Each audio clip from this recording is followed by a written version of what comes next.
Hello everyone, welcome to this NCERT series where we'll be discussing about the solutions of your NCERT book.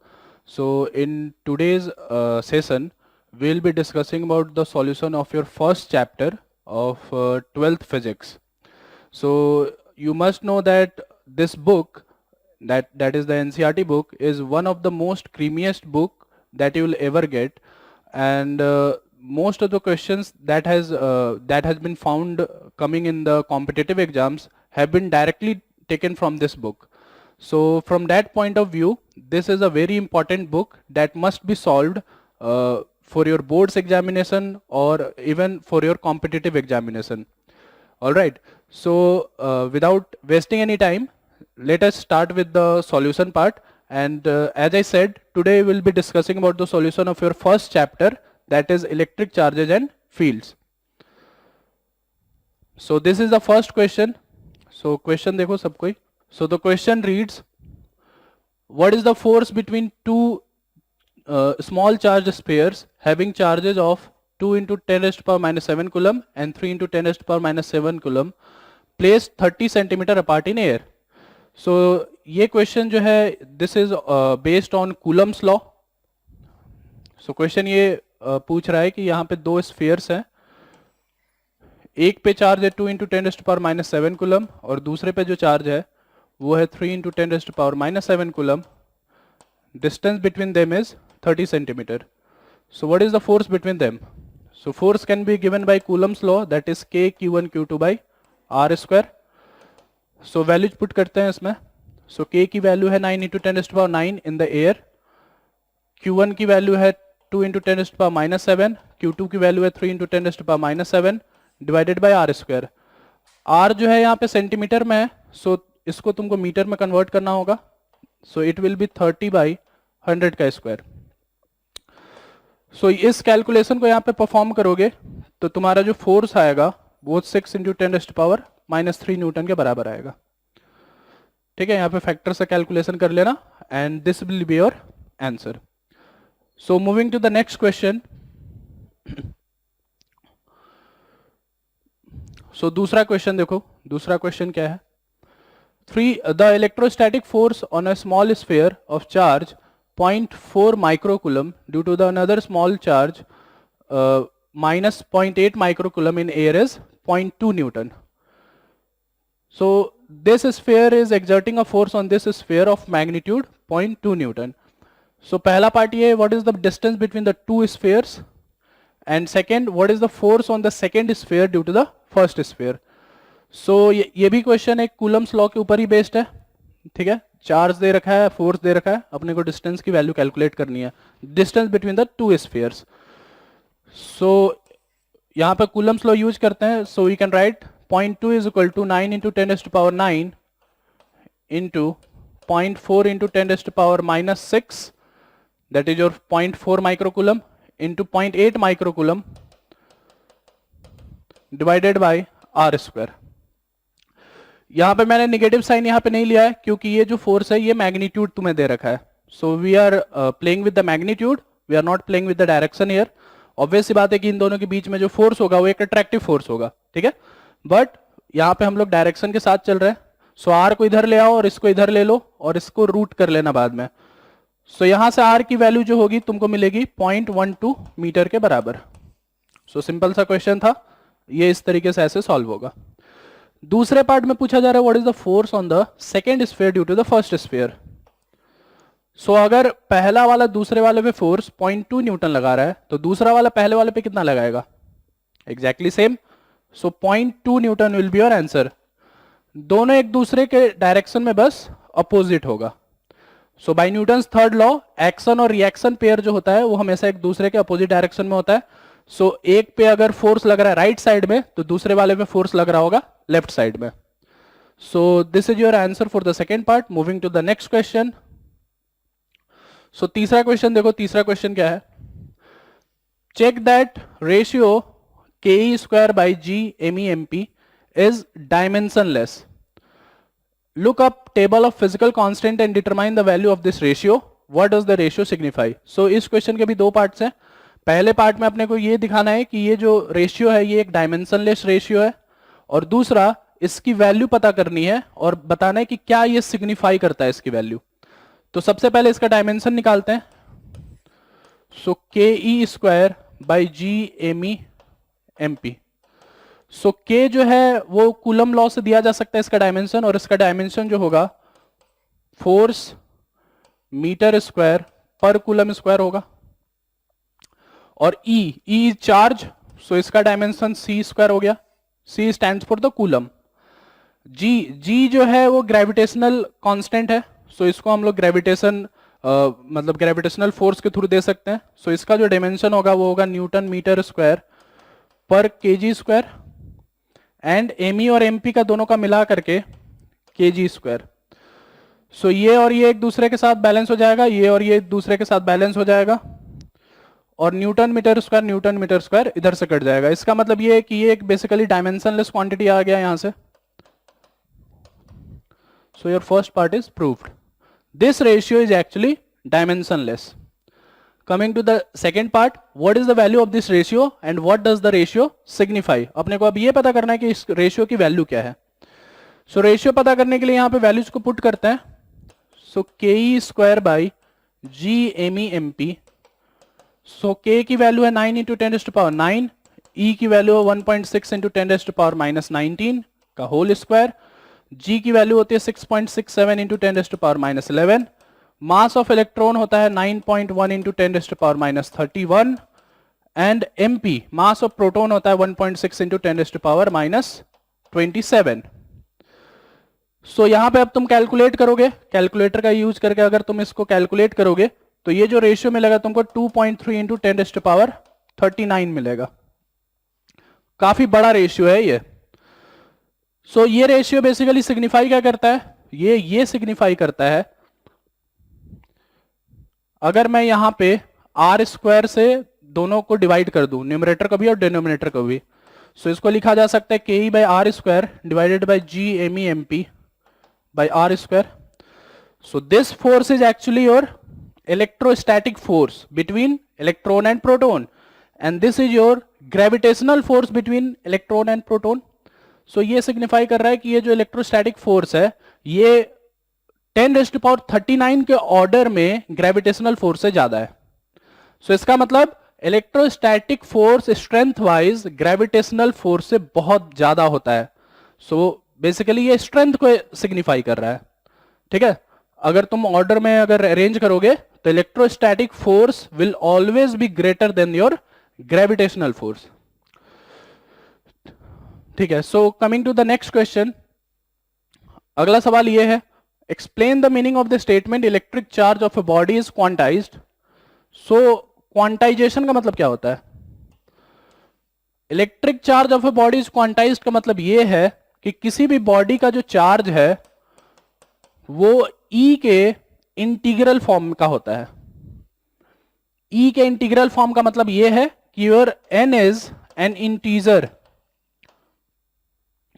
सो इसका मतलब क्या? इसका मतलब यह कि किसी भी बॉडी का चार्ज जो होगा वो हमेशा ई के मल्टीपल का होगा, इंटीग्रल मल्टीपल का होगा। मतलब किसी भी बॉडी का चार्ज प्लस ई हो सकता है, 2e हो सकता है, 5e हो सकता है, -7e हो सकता है, -10e हो सकता है, लेकिन 1.5e नहीं हो सकता, 3/2 -e नहीं हो सकता है, 7/3e ये भी नहीं हो सकता है। फ्रैक्शन वैल्यू जो है अलाउड नहीं है। चार्ज हमेशा होगा तो इंटीग्रल फॉर्म का होगा, वो कभी भी फ्रैक्शन में नहीं आएगा। सो क्वांटाइजेशन का मतलब ये होता है। Coming to the second part, दूसरे पार्ट में ये क्वेश्चन पूछा जा रहा है, why can one ignore quantization of electric charge when dealing with microscopic that is large scale charges. अब दूसरे पार्ट में ये सवाल तुमसे पूछा जा रहा है कि अगर हम लोग लार्ज स्केल की बात करते हैं, माइक्रोस्कोपिक लेवल की बात करते हैं, तो क्या हम क्वांटाइजेशन को इग्नोर कर सकते हैं? क्यों इग्नोर कर सकते हैं? सो बिल्कुल इग्नोर किया जा सकता है क्वांटाइजेशन को, क्योंकि लार्ज स्केल पर जो तुम्हारा चार्ज का वैल्यू होता है, किसी भी बॉडी पे जो चार्ज की वैल्यू होती है वो काफी बड़ी होती है। तो बड़ी वैल्यू होने की वजह से अगर कुछ इलेक्ट्रॉन्स जो है अगर वहां पे मिस आउट हो जाते हैं कैलकुलेशंस में, या छूट जाते हैं एज सच, तो उससे कुछ फर्क नहीं पड़ने वाला है। सो बड़े वैल्यू होने की वजह से we can ignore the quantization of charge. Alright, so simple सा ये तुम्हारा रीजनिंग होगा इस क्वेश्चन के लिए। You can ignore due to the large presence of the charges. ठीक है, so coming to the next part. So when a glass rod is rubbed, when a glass rod is rubbed with a silk cloth, charges appear on both. A similar phenomena is observed with many other pairs of bodies. Explain how this observation is consistent with the law of conservation of charge. So glass rod को अगर तुम रब करते हो silk cloth के साथ, तो एक जो है पॉजिटिव चार्ज हो जाता है, दूसरा जो है नेगेटिव चार्ज हो जाता है। सो अपने को यहां पे ये दिखाना है कि how this is explaining the conservation of energy. Conservation of energy की लाइन पे ये कैसे कंसिस्टेंट है। सो तुम यहां पे समझो कि अगर मान लो यहां पे ग्लास रॉड है और यहां पे सिल्क क्लोथ है, तो जो पॉजिटिव हो रहा है वो इलेक्ट्रॉन लूज कर रहा है और जो नेगेटिव हो रहा है उसके पास ये इलेक्ट्रॉन पहुंच रहा है। इसका मतलब एक इलेक्ट्रॉन छोड़ रहा है और दूसरा वाला इलेक्ट्रॉन जो है उसी इलेक्ट्रॉन को एब्जॉर्ब कर रहा है। सो ओवरऑल दोनों को सिस्टम में अगर ले लिया जाए तो नेट चार्ज में तो कुछ फर्क पड़ नहीं रहा है, क्योंकि एक का इलेक्ट्रॉन इधर से जंप करके उधर जा रहा है। So we can say that charge is conserved. अगर यही सेम फिनोमेना किसी और पेयर ऑफ बॉडीज में हो, जैसे एग्जांपल के तौर पे अगर मान लो एक हेयर कॉम्ब ले लो और उसको तुम अगर अपने हेयर से रब करो, तो वहां पे भी एक पॉजिटिव और एक नेगेटिव हो जाता है। तुमने ये एक्सपेरिमेंट देखा होगा पहले या सुना होगा कि हेयर कॉम्ब को अगर हम हेयर से रब करें और पेपर बिट्स के सामने उसको ले जाए, तो जो पेपर बिट्स है वो अट्रैक्ट हो जाता है हेयर कॉम्ब से। सो वहां पे भी चार्ज का प्रेजेंस देखने को मिलता है। सो वहां पे भी law of conservation of energy जो है कंसिस्टेंट है बिल्कुल। एक पॉजिटिव अगर हो रहा है और दूसरा निगेटिव हो रहा है तो ओवरऑल चार्ज जो है अभी भी कंजर्व्ड है। ठीक है, ठीक है, नेक्स्ट क्वेश्चन पे आते हैं। सो अगला क्वेश्चन जो है फील्ड पे है, ठीक है, सॉरी फोर्स पे है। ठीक है, क्वेश्चन देखो, 4 point charges QA is equal to 2 microcoulomb, QB is equal to -5 microcoulomb, QC is equal to 2 microcoulomb and QD is equal to -5 microcoulomb are located at the corners of a square ABCD of side 10 centimeter. So एक square है और ये charges जो है उस square के कोने पे रखे हुए हैं। स्क्वायर का जो साइड जो है वो 10 सेंटीमीटर है। What is the force on the charge of 1 microcoulomb placed at the center of the square? So यहां पे एक स्क्वायर है, ये मान लो ABCD स्क्वायर है, और A पे 2 माइक्रोकूलम चार्ज रखा हुआ है, B पे -5 माइक्रोकूलम चार्ज रखा हुआ है, C पे 2 माइक्रोकूलम चार्ज रखा हुआ है और लास्ट में D पे -5 माइक्रोकूलम चार्ज रखा हुआ है। अब सेंटर पे एक चार्ज को रखा जा रहा है जो कि है 1 माइक्रोकूलम। पूछा जा रहा है कि इस पे फोर्स कितना लगेगा। सो फोर्स देखने के लिए ये इस पे देखो, ये दोनों पॉजिटिव चार्जेस हैं। सो बाय कूलम लॉ ये जो है इस पे इधर की तरफ फोर्स लगाएगा KQ/r²।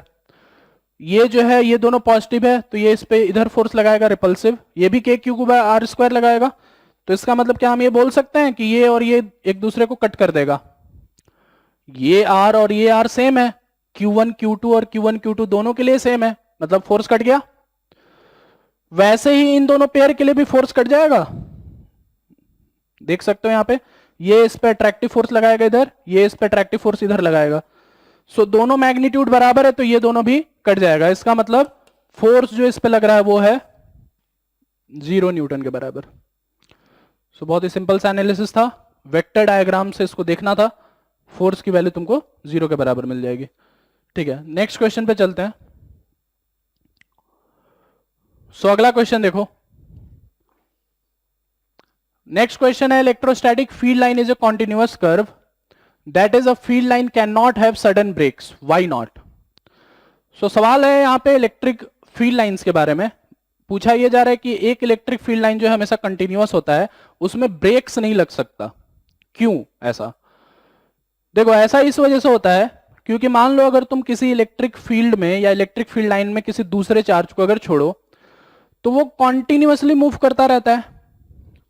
जैसे मान लो मैं एक चार्ज को यहां पे छोड़ू, कोई भी फील्ड लाइन है या कोई भी इलेक्ट्रिक फील्ड यहां पे लगा हुआ है, तो इसका कोई भी एक पर्टिकुलर डायरेक्शन में इसका मूवमेंट होता रहेगा, कॉन्टिन्यूअस मूवमेंट होता रहेगा। तो अगर ये कॉन्टिन्यूअस मूवमेंट में है, कहीं पे भी जंप नहीं कर रहा है, जैसा ऐसा नहीं हो रहा है इसके साथ कि ये यहां से यहां गया फिर यहां से जंप करके यहां तक पहुंच गया, जंप किए बिना ये लगातार मूवमेंट में है। तो अगर ये जंप इसमें नहीं है कहीं पे भी, तो हम ये बोल सकते हैं कि ब्रेक भी कहीं पे भी नहीं होगा। अगर इलेक्ट्रिक फील्ड लाइन का कहीं पे ब्रेक आया, उसी मोमेंट पे जंप होने की पॉसिबिलिटी सबसे ज्यादा है। तो जंप जब ये हो ही नहीं रहा है तो ब्रेक भी कहीं पे भी नहीं लगेगा।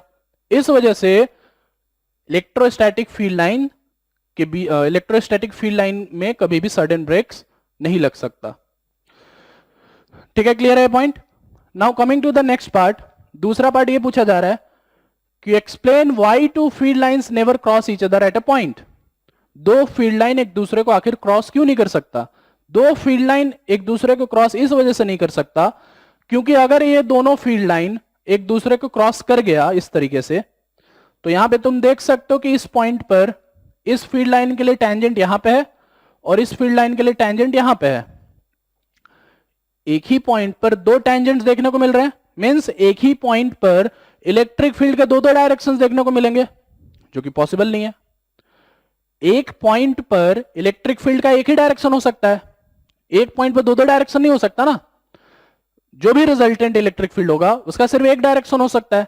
इस वजह से ये कॉन्ट्राडिक्शन हो जाएगा यहां पे। सो कॉन्ट्राडिक्शन को प्रिवेंट करने के लिए हम ये बोल सकते हैं कि इलेक्ट्रिक फील्ड लाइन कभी भी एक दूसरे को क्रॉस नहीं कर सकता। ठीक है, नेक्स्ट क्वेश्चन देखो। सो अगला क्वेश्चन जो है, 2 point charges QA is equal to 3 microcoulomb and QB is equal to -3 microcoulomb are located 20 centimeter apart in a vacuum. So दो चार्जेस ऐसे रखे हुए हैं और दोनों के बीच में जो गैप है वो 20 सेंटीमीटर के बराबर है। So what is the electric field at the midpoint O of the line AB joining the two charges? So दोनों के बीच में जो मिड पॉइंट है वहां पे अपने को इलेक्ट्रिक फील्ड की वैल्यू कैलकुलेट करनी है। सो मान लिया जाए कि यहां पे एक चार्ज रखा हुआ है ऐसे, ये है A, यहां पे चार्ज रखा हुआ है 3 माइक्रोकूलम। यहां पे मान लिया जाए कि यहां पे चार्ज है B, मतलब पॉइंट है B और यहां पे चार्ज रखा हुआ है -3 माइक्रोकूलम। सो इन दोनों के मिड पॉइंट पे मेरे को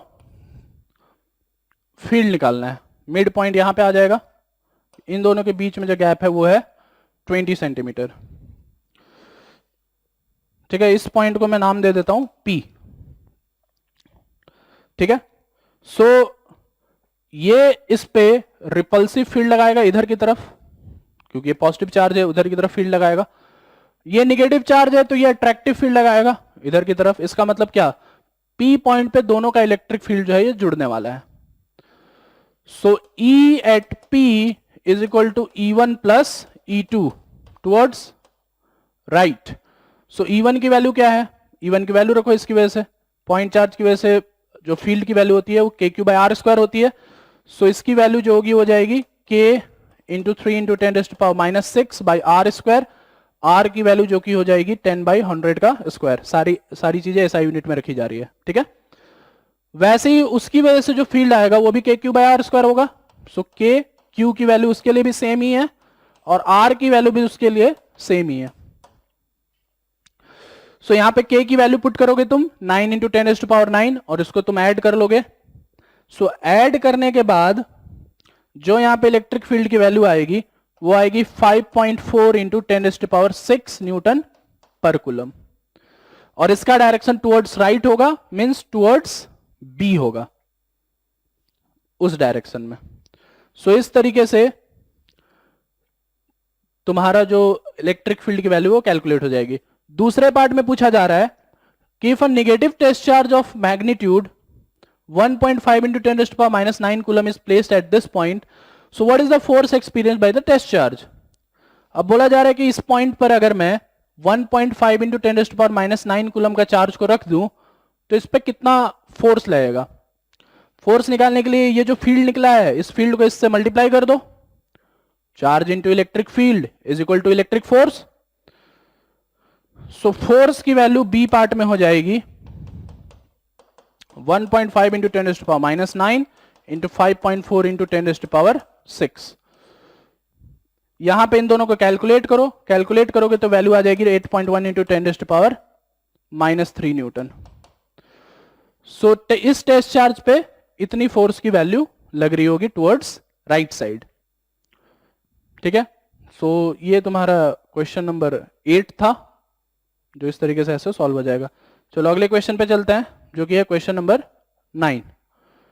ठीक है, ये क्वेश्चन देखो।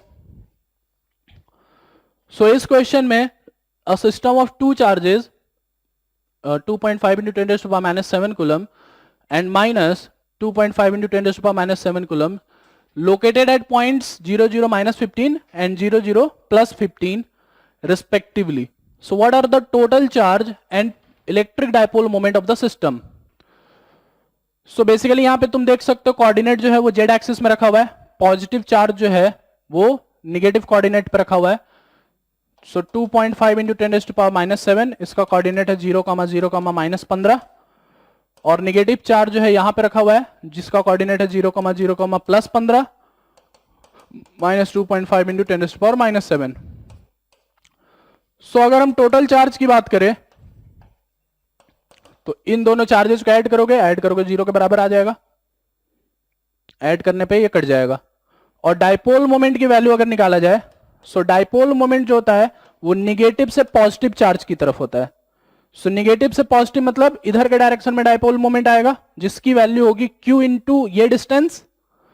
सो q की वैल्यू है 2.5 इंटू 10⁻⁷ इंटू डिस्टेंस। इन दोनों के बीच में जो डिस्टेंस होगा 15 और ये -15, 30 हो जाएगा। सो 30/100 हो जाएगा। और डायरेक्शन पॉजिटिव से ये +15 से -15 की तरफ, मतलब ये -k में आ जाएगा।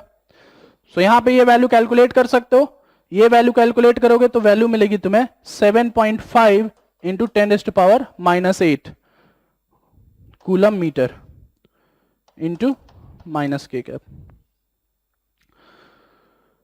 सो इस तरीके से तुम्हारा जो है ये वैल्यू यहां पे मिल जाएगा तुम्हें। सो ये बेसिकली तुम्हारा क्वेश्चन था। ठीक है, अगले क्वेश्चन पे चलते हैं। सो अगला क्वेश्चन देखो, an electric dipole with dipole moment 4 into 10⁻⁹ coulomb metre is aligned at 30 degree with the direction of uniform field of magnitude 5 into 10⁴ Newton per coulomb. So what is the magnitude of the torque acting on the dipole? So देखो question में यहां पे ये दिया हुआ है कि यहां पे एक इलेक्ट्रिक फील्ड लगा हुआ है E, जिसकी वैल्यू है 5 इंटू 10⁴ न्यूटन पर कूलम, और एक डाइपोल को रखा गया है जिसका एंगल 30 डिग्री है इस फील्ड के साथ। सो यहां पे एक डाइपोल रखा हुआ है जिसका एंगल 30 डिग्री है। P की वैल्यू भी दे रखी है जो कि है 4 इंटू 10⁻⁹ कूलम मीटर सॉरी। सो पूछा जा रहा है कि टॉर्क कितना है। सो टॉर्क जो होता है वो होता है P क्रॉस E के बराबर। सो P की वैल्यू 4 इंटू 10⁹, E की value 5 into 10⁴ into sine theta जो कि है साइन 30। सो टॉर्क की वैल्यू आ जाएगी PE साइन 30। सो यहां पे वैल्यू कैलकुलेट करोगे तो वैल्यू आ जाएगी तुम्हारी 10⁻⁻⁴ न्यूटन मीटर के बराबर। साइन 30 की वैल्यू हाफ होती है, सो हाफ रख देना, और यहां पे कैलकुलेशन करोगे तो तुम्हारे ये टॉर्क की वैल्यू तुम्हें मिल जाएगी। सो ये है क्वेश्चन नंबर तुम्हारा 10th। ठीक है, चलो आगे बढ़ते हैं। ठीक है, अगला क्वेश्चन देखो,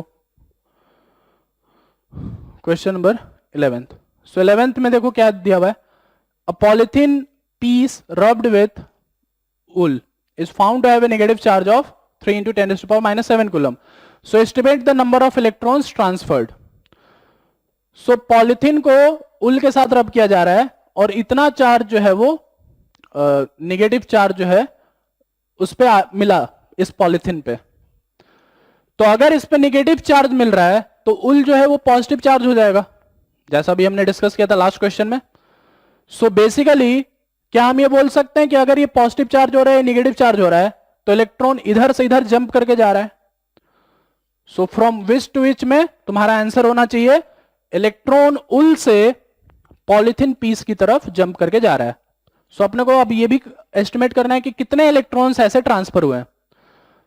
सो इलेक्ट्रॉन ट्रांसफर के लिए टोटल चार्ज को एक इलेक्ट्रॉन के चार्ज से डिवाइड कर दो.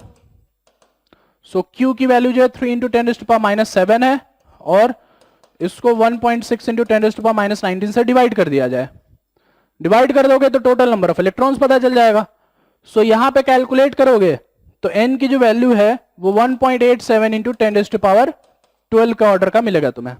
इतने इलेक्ट्रॉन्स ट्रांसफर हुए होंगे.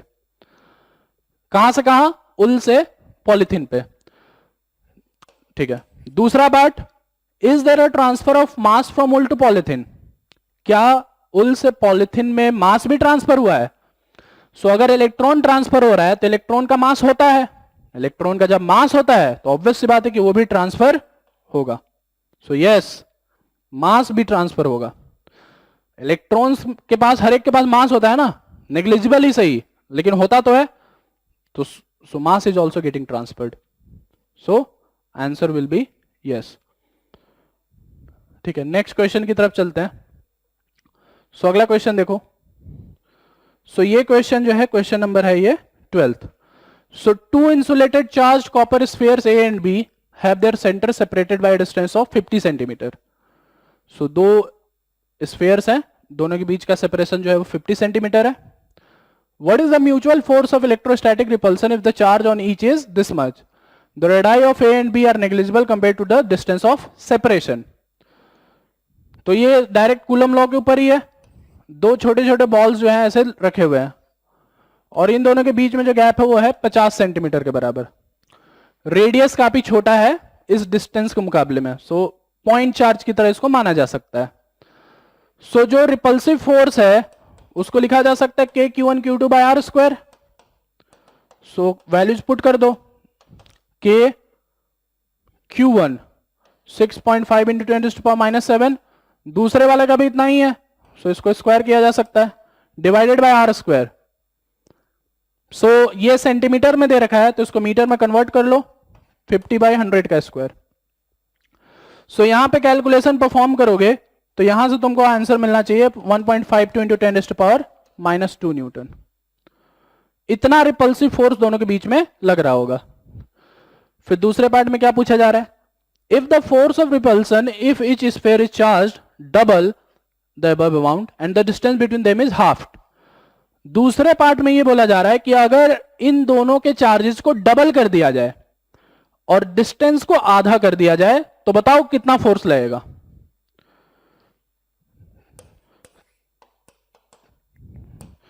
तो दोनों चार्ज डबल हो रहे हैं तो उसको मैं लिख सकता हूं 2Q1 × 2Q2 और डिस्टेंस को हाफ किया जा रहा है तो क्या मैं उसको R/2 लिख सकता हूं.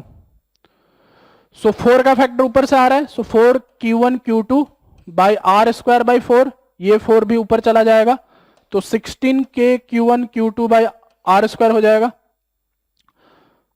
तो क्या ओरिजिनल फोर्स जो A पार्ट में हमने निकाला था क्या B पार्ट में 16 टाइम्स उसका हो जाएगा?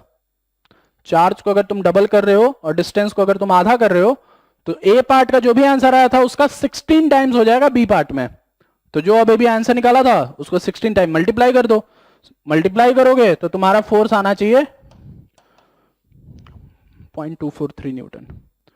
सो ये इस तरीके से क्वेश्चन ये सॉल्व हो सकता है. सो ये तुम्हारा क्वेश्चन है. ठीक है. सो अगले क्वेश्चन पे आते हैं. सो अगला वाला क्वेश्चन देखो. Suppose the spheres A and B in exercise, ये अभी भी पिछले वाले से रिलेट हो रहा है, जो 12th वाला क्वेश्चन था उसी से रिलेटेड है ये वाला भी. ठीक है.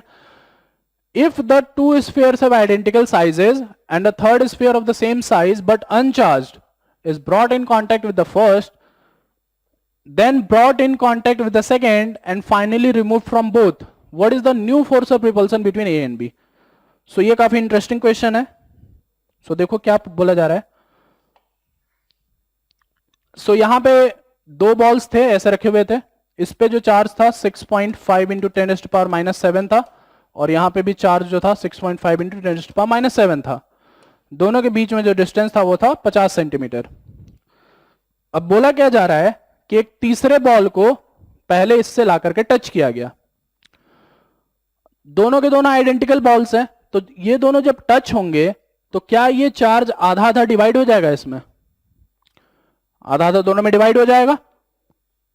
तो ये जो फाइनल चार्ज होगा ये हो जाएगा डिवाइडेड बाई 2, और इस पे जो नया चार्ज आ जाएगा वो आ जाएगा 6.5 इंटू 10⁻⁷ डिवाइडेड बाई 2। अब इसको क्या किया जा रहा है? इसको इससे टच किया जा रहा है। तो जब इसको इससे टच किया जा रहा है तो ये जो टोटल चार्ज है, इस टोटल चार्ज का आधा आधा दोनों में डिवाइड हो जाएगा। मतलब अभी इन दोनों के बीच का टोटल चार्ज कितना है? दोनों का ऐड करोगे तो 3/2 इंटू 6.5 इंटू 10⁻⁷ है 3/2। तो 3/2 का आधा मीन्स ये हो जाएगा 3/4 इंटू 6.5 इंटू 10⁻⁷, और ये भी जो है फाइनली ये हो जाएगा 3/4। अब इसको हटा दिया गया, टच करके इसको हटा दिया गया। सो ए और बी के बीच में कितना फोर्स लगेगा ये अपने को पता करना है। अब आसानी से निकाला जा सकता है। सो फोर्स की वैल्यू हो जाएगी 9 into 10⁻9 into 6.5 into 10⁻⁷/2 into 6.5 into 10⁻⁷ into 3/4 divided by are square, that is 50/100 का स्क्वायर। सो यहां पे तुम देख सकते हो कि सारे चार्जेज वैसे के वैसे ही हैं, बस ये 2 का फैक्टर और ये 3/4 का फैक्टर एक नया आया है। सो इसको अपन लिख सकते हैं 2 इंटू 3/4 इंटू पुराना फोर्स, पहले पार्ट में जो आंसर आया था जो कि था 1.52 into 10⁻⁻²। So 3/2 of this force, ये तुम्हारा इस पार्ट का आंसर होगा। पिछले वाले से रिलेट हो रहा है ये। सो इसका जो कैलकुलेशन करोगे तो इसका जो आंसर होगा ये आ जाएगा 5.7 into 10⁻³ Newton.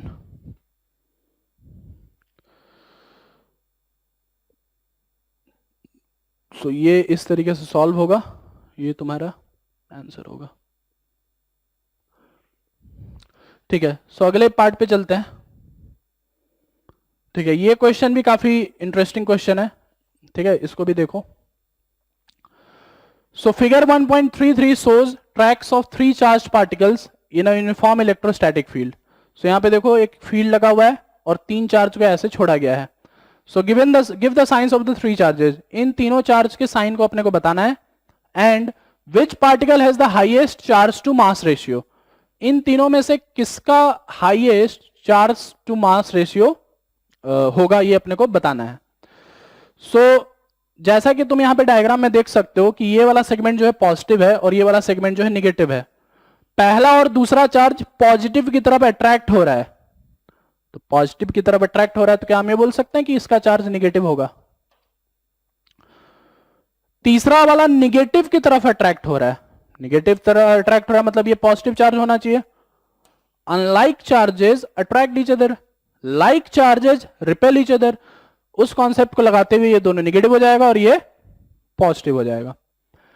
Now which of the particle has the highest charge to mass ratio, so charge to mass ratio जो है वो directly proportional to displacement of charge होता है। डिस्प्लेसमेंट बोल लो या फिर डेविएशन ऑफ चार्ज बोल लो। सो इन तीनों में किसका डेविएशन सबसे ज्यादा दिख रहा है तुम्हें? इन तीनों में किसका डेविएशन सबसे ज्यादा है? ऑब्वियस सी बात है, देखो तीसरा वाला जो है सबसे ज्यादा डेविएट हो रहा है, तीसरा वाला सबसे ज्यादा डेविएट हो रहा है, इस वजह से इसका चार्ज से मास रेशियो सबसे ज्यादा होगा। So third will be your answer, तीसरे का Q/M रेशियो सबसे ज्यादा होगा। ठीक है, ठीक है। सो आगे बढ़ते हैं। सो अगला क्वेश्चन देखो। सो अगला क्वेश्चन जो है, consider a uniform electric field 3 into 10⁻³ I cap, I cap direction में फील्ड लगा हुआ है। So what is the flux of this field through a square 10 centimetre on a side whose plane is parallel to the YZ plane. अब यहां से flux, conductors, ये सारी चीजें स्टार्ट हो रही है। अभी तक हम लोग फील्ड के डायरेक्शंस में थे, फील्ड चार्ज उन सब की बात हो रही थी। अब फ्लक्स और कंडक्टर्स की बात होगी यहां से। सो एक फील्ड लगा हुआ है आई कैप डायरेक्शन में और वाईजेड प्लेन में तुम्हारा ये स्क्वायर रखा हुआ है।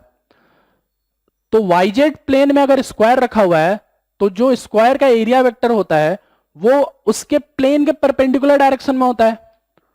तो वाईजेड में अगर एरिया है ये और इसका एरिया वेक्टर इसके प्लेन के परपेंडिकुलर डायरेक्शन में है, तो क्या हम ये बोल सकते हैं कि इसका एरिया वेक्टर आई कैप में ही आ गया।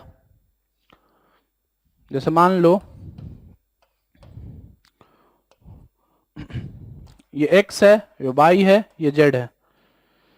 यहां पे मान लो ऐसे ये एक स्क्वायर रखा हुआ है yz प्लेन में,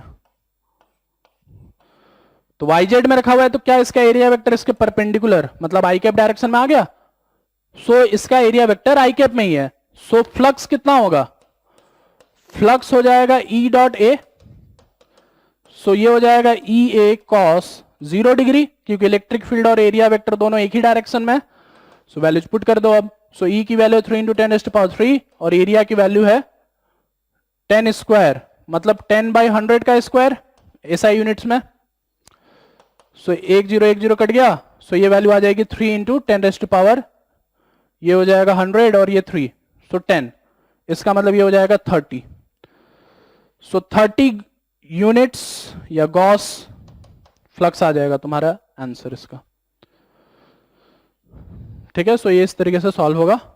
यहां पे ये चीज तुमको ध्यान रखना था कि area vector is always perpendicular to the plane in which the area is kept या in which the surface is present. ठीक है, नेक्स्ट पार्ट देखो। So what is the flux through the same square if the normal to its plane makes a 60 degree angle with the X axis. तो अगर plane अब normal की बात करी जा रही है कि नॉर्मल मेक्स 60 डिग्री, ये नॉर्मल जो है क्या ये एरिया वेक्टर ही है या एरिया वेक्टर के डायरेक्शन में ही है। Normal is always perpendicular to the surface, so इसका मतलब ये है कि एरिया वेक्टर इसी नॉर्मल के डायरेक्शन में ही है। मैथ्स में तुमने नॉर्मल और टेंजेंट के बारे में सुना होगा। Tangent is parallel to the surface, tangential होता है, वो जस्ट टच करते हुए निकलता है। And normal is perpendicular to the surface. So अगर परपेंडिकुलर है तो क्या अब एरिया वेक्टर और इलेक्ट्रिक फील्ड में एंगल जो है वो 60 डिग्री हो गया। सो हम लोग फ्लक्स डायरेक्टली लिख सकते हैं ई ए कॉस 60 डिग्री। सो ये हो जाएगा 3 × 10⁻³, ये हो जाएगा 10/100 का स्क्वायर और कॉस 60 होता है हाफ। सो कैलकुलेशन करोगे तो ये आ जाएगा 15 गॉस। सो इस तरीके से तुम्हारा दूसरा पार्ट ये निकल जाएगा। ठीक है, coming to the next question. So what is the net flux of the uniform electric field of exercise 1.5 through a cube of side 20 centimeter oriented so that its faces are parallel to the coordinate planes? ये यहां पे बहुत ही important line है। यहां पे अब अपने को फ्लक्स निकालना है क्यूब से, एक ऐसा क्यूब जिसका हर एक फेस कोऑर्डिनेट प्लेन के पैरेलल में है। ठीक है, तो बनाते हैं इसको।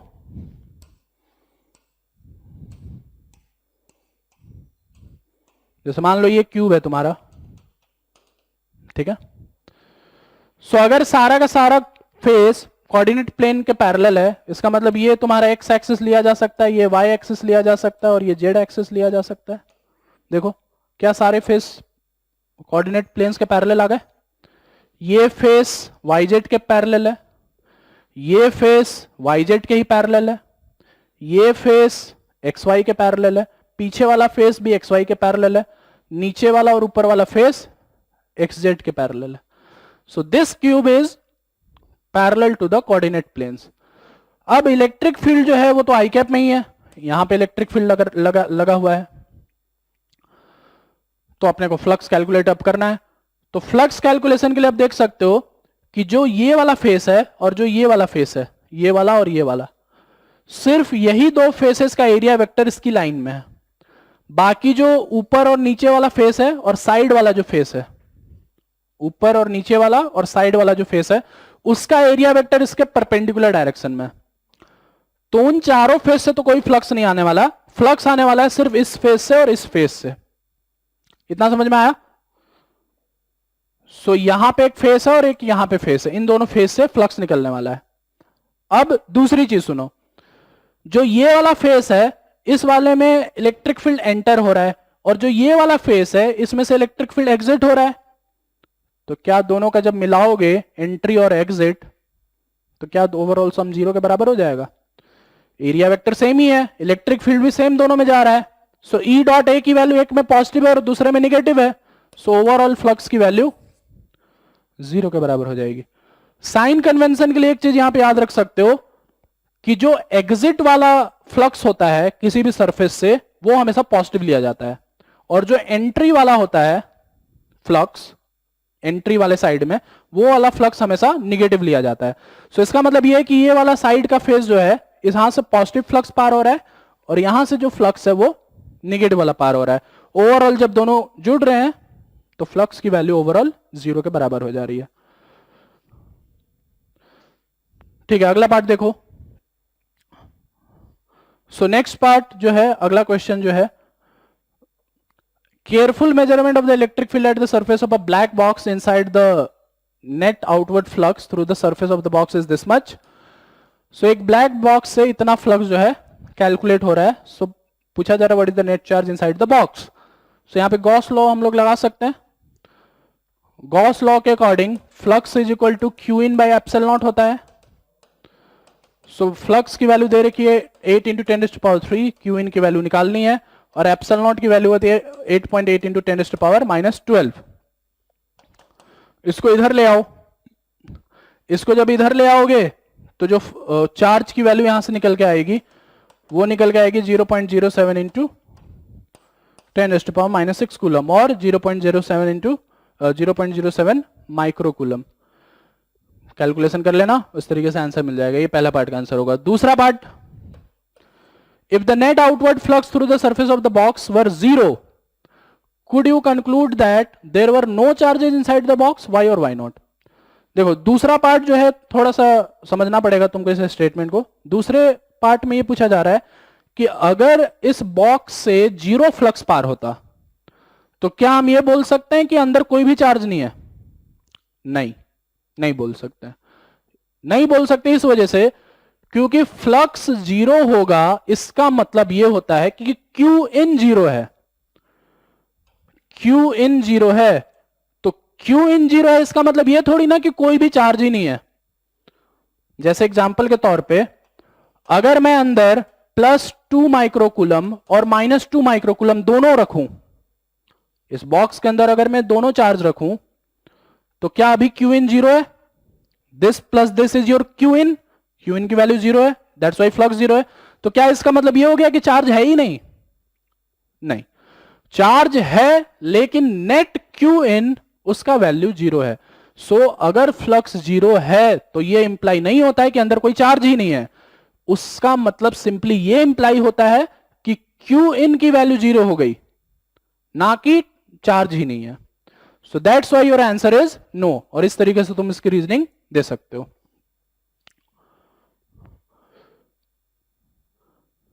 ठीक है, सो ये क्वेश्चन भी काफी अच्छा क्वेश्चन है। ठीक है, ये भी गॉस लॉ के ऊपर ही है। चलो देखो ये क्वेश्चन क्या है। सो क्वेश्चन में ये पूछा जा रहा है कि अ point charge of 10 microcoulomb is eight a distance of 5 centimetre directly above the centre of a square of side 10 centimetre.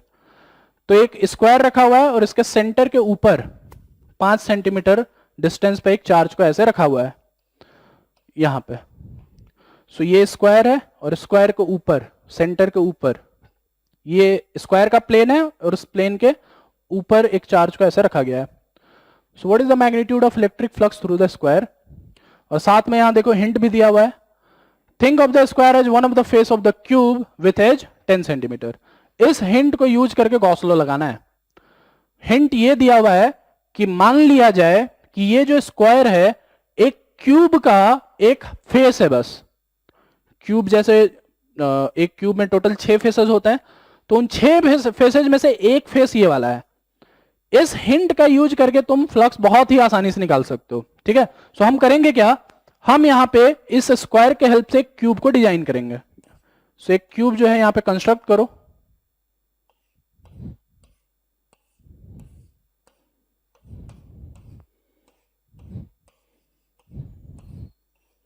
सो इस टाइप का क्यूब जो है मैं यहां पे कंस्ट्रक्ट कर रहा हूं। तो अगर ये क्यूब कंस्ट्रक्ट हो गया है तो क्या ये चार्ज इस क्यूब के अंदर आ गया? इस क्यूब का जो साइड है वो 10 सेंटीमीटर के बराबर लिया है मैंने। देखो, क्या ये चार्ज इस क्यूब के अंदर आ गया और क्या ये चार्ज इस क्यूब के सेंटर पे आ गया?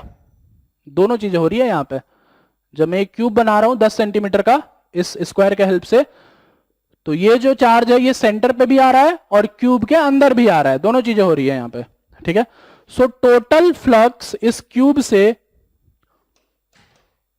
क्या मैं बोल सकता हूं कि ये क्यू बाई एप्सिलॉन नॉट हो जाएगा? टोटल चार्ज जब इसके अंदर आ गया तो बाई गॉस लॉ क्यूब से ये जो फ्लक्स होगा इतना हो जाएगा। अब एक फेस से निकालना है तो यहां पे आप सिमेट्री का यूज कर सकते हैं। ये जो चार्ज है ये सेंटर पे है, सेंटर पे होने का मतलब ये है कि सारे के सारे 6 फेसेस उस चार्ज के लिए सिमेट्रिक है, बराबर तरीके से ओरिएंटेड है। सो इस वजह से हर एक फेस से जो चार्ज जो फ्लक्स होगा वो क्यूब का फ्लक्स डिवाइडेड बाई 6 के बराबर हो जाएगा। सो वैल्यूज यहां पे पुट कर दो, फेस का फ्लक्स जो है वो निकल जाएगा। सो क्यू की वैल्यू दे रखी है तुम्हें 10 माइक्रोकूलम। सो ये हो जाएगा 10 into 10⁻⁻6 by 6 into epsilon not, that is 8.8 into 10⁻⁻12। सो यहां से फ्लक्स की वैल्यू कैलकुलेट करोगे तो आएगी 1.8 into 10⁵ Newton metre square per coulomb. सो इस तरीके से तुम्हारा ये वाला क्वेश्चन जो है कंप्लीट हो जाएगा। सो काफी अच्छा क्वेश्चन था ये। चलो ठीक है, अगले क्वेश्चन पे मूव करते हैं। ठीक है, अगला क्वेश्चन देखो। A point charge of 2 microcoulomb is at the center of a cubic Gaussian surface 9 centimeter on edge. So what is the net electric flux through the surface? ठीक है, तो एक क्यूब के सेंटर पर ये चार्ज रखा हुआ है और इस गॉसियन सरफेस का फ्लक्स कैलकुलेट करना है। तो डायरेक्टली गॉस लॉ लगाओ फिर से। जब सेंटर पर रखा हुआ है, बोला गया है कि उसके अंदर है, तो फ्लक्स जो है directly Q in by epsilon not हो जाएगा। इसमें ये डिस्टेंस की कोई जरूरत नहीं है, इसका कोई यहां पे वैल्यू नहीं है, डायरेक्टली यहां पे गॉस लॉ लगाया जा सकता है। सो क्यू इन की वैल्यू है 2 इंटू 10⁻⁻6, एप्सिलॉन नॉट की वैल्यू है 8.8 इंटू 10⁻⁻12। सो यहां पे कैलकुलेट कर लेना इसको। कैलकुलेट करने पे जो तुम्हारा आंसर आना चाहिए वो आना चाहिए 2.26 into 10⁵ Newton metre square per coulomb. सो डायरेक्टली गॉस लॉ को यहां पे ऐसे लगाया जा सकता है। ठीक है, अगले सवाल पे आते हैं। ये सवाल देखो। सो नेक्स्ट क्वेश्चन जो है, a point charge causes electric flux of -1 into 10⁻³ newton metre square per coulomb to pass through a spherical Gaussian surface of 10 centimetre radius centred on the charge. अब यहां पे भी देखो क्वेश्चन में यही दिया हुआ है कि जो भी गॉसियन सरफेस है उस गॉसियन सरफेस के सेंटर पर चार्ज को रखा हुआ है। गॉसियन सरफेस यहां पे स्फेरिकल है फॉर्म में, जैसा तुम यहां पे देख सकते हो, और इसके सेंटर पर इस चार्ज को रखा हुआ है। ठीक है, सो अपने को ये पार्ट में ये पूछा जा रहा है कि if the radius of the Gaussian surface were doubled, how much flux would pass through the surface. So A part में ये दिया हुआ है कि एक स्फेरिकल गॉसियन सरफेस है और उसके सेंटर पे एक चार्ज रखा हुआ है Q। अब एक ऐसा सरफेस लिया गया जिसका जो रेडियस है इस सरफेस के डबल है, मतलब ये सरफेस लिया गया है। ये तुम्हारा सरफेस नंबर 1 था पहले, ये सरफेस नंबर 2 है। अब पूछा जा रहा है कि इससे कितना फ्लक्स पार होगा। अब 2 सरफेस को देखो, सेकंड वाले सरफेस को देखो, तो क्या उसके अंदर जो क्यूइन है वो अभी भी Q के बराबर ही है। सरफेस नंबर 1 के अंदर जो क्यूइन था वो Q के बराबर था, उसी हिसाब से सरफेस नंबर 2 के अंदर भी तो क्यूइन ही है। तो जब उसके अंदर भी क्यूइन सेम है तो फ्लक्स भी सेम होना चाहिए। सो जो फ्लक्स 1 का था वही सेम फ्लक्स 2 का भी होगा बाय गॉस लॉ।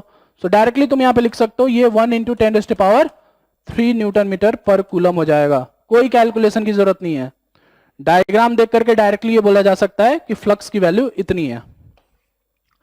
दूसरे पार्ट में पूछा गया कि what is the value of point charge. So point charge की वैल्यू निकालने के लिए इस फ्लक्स को मैं Q in by epsilon not लिख सकता हूं, that is Q by epsilon not. So Q की वैल्यू हो जाएगी -1 इंटू 10⁻³ इंटू एप्सिलॉन नॉट को इधर ले आओ, दैट इज 8.8 इंटू 10⁻⁻12। सो इन दोनों को मल्टीप्लाई कर दो तो ये हो जाएगा -8.8 into 10⁻⁻9 coulomb.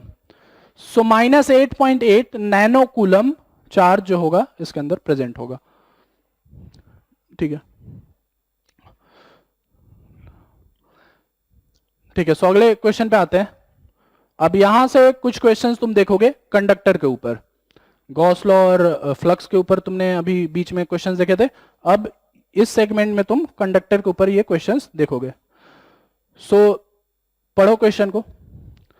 So a conducting sphere of radius 10 centimetre has an unknown charge.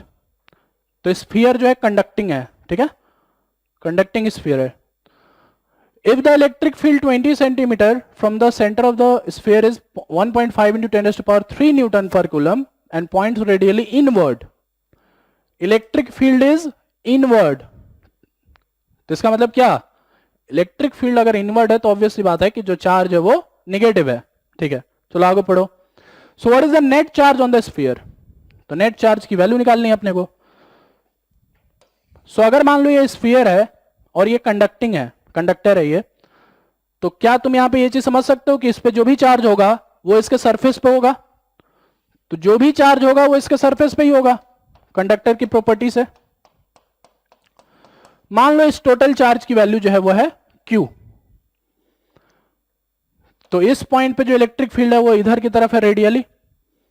So by formula of hollow sphere electric field outside is equal to KQ/R²।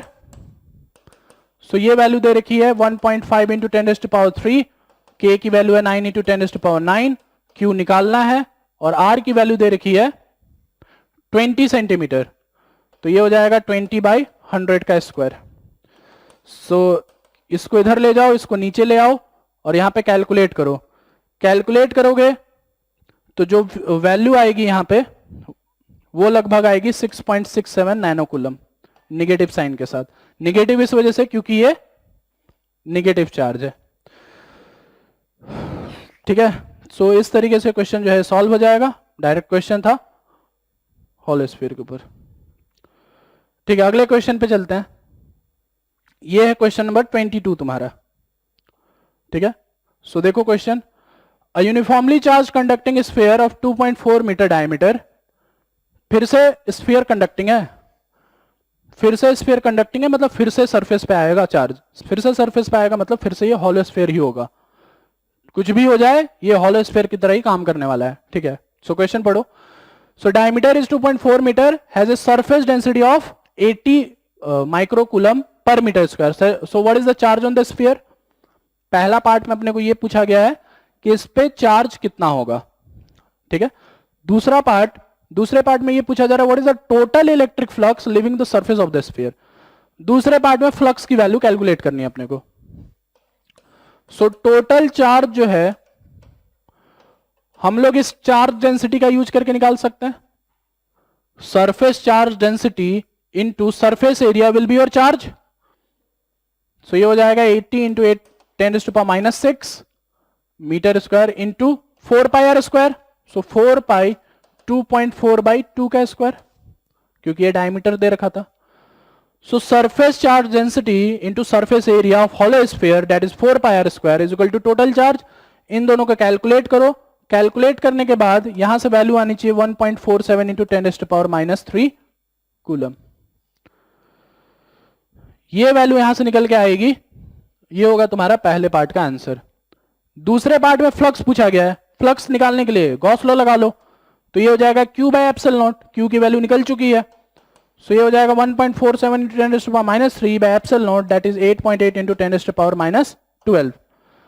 सो इन दोनों को कैलकुलेट करो। कैलकुलेट करने पे ये आंसर आना चाहिए 1.63 into 10⁸ Newton metre square per coulomb. सो ये दोनों पार्ट्स के आंसर तुम्हारे हो जाएंगे। डायरेक्ट गॉस लॉ के ऊपर ये भी बेस्ड था। ठीक है, moving to the next question. अगला क्वेश्चन देखो। सो अगला क्वेश्चन जो है वो इन्फिनाइट लाइन चार्ज के ऊपर है। So infinite line charge produces a field of 9 into 10⁴ newton per coulomb at a distance of 2 centimetre.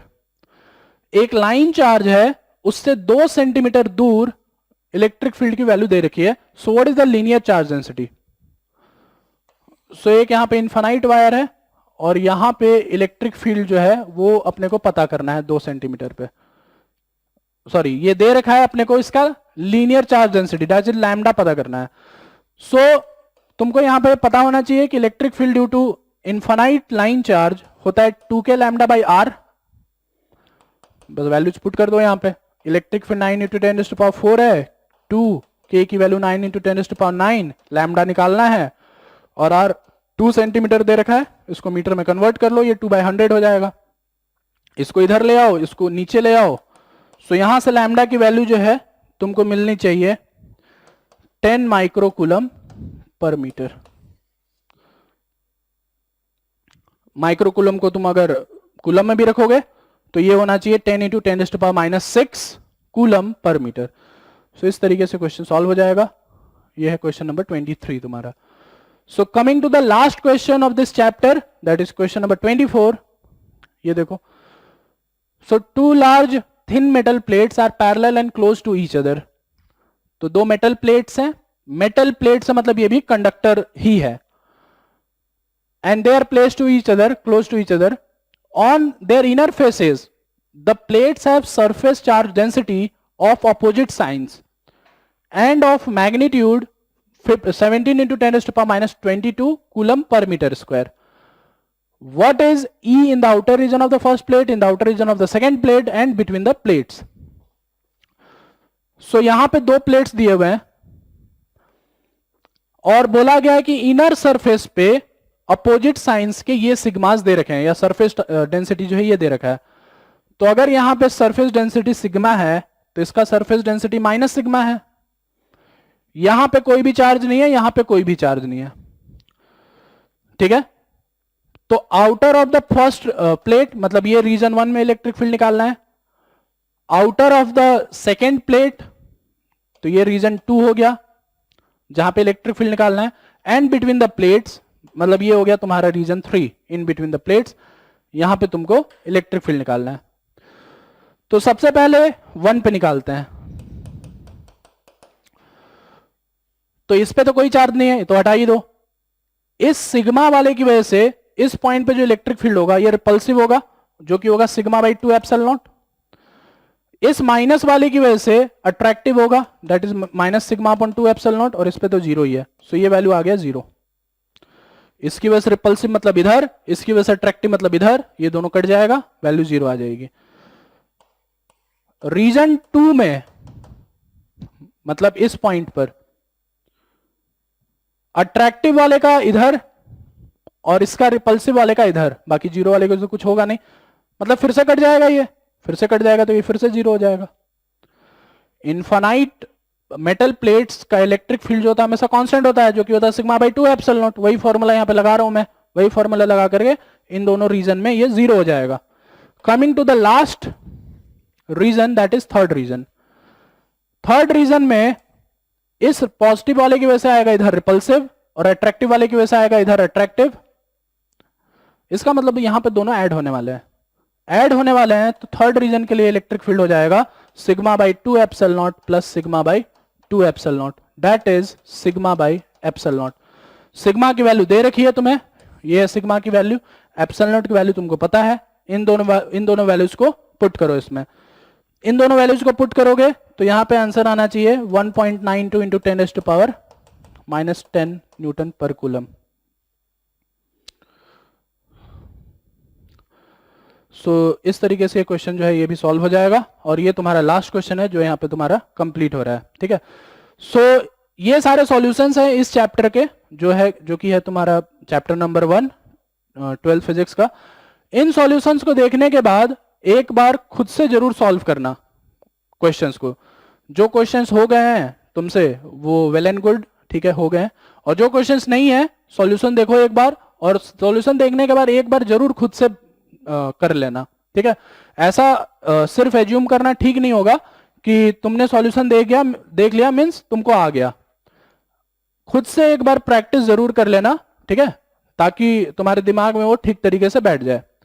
So next video में मिलते हैं और नेक्स्ट वीडियो में अगले चैप्टर का सॉल्यूशन फिर डिस्कस करेंगे, ठीक है। So till then bye, thank you.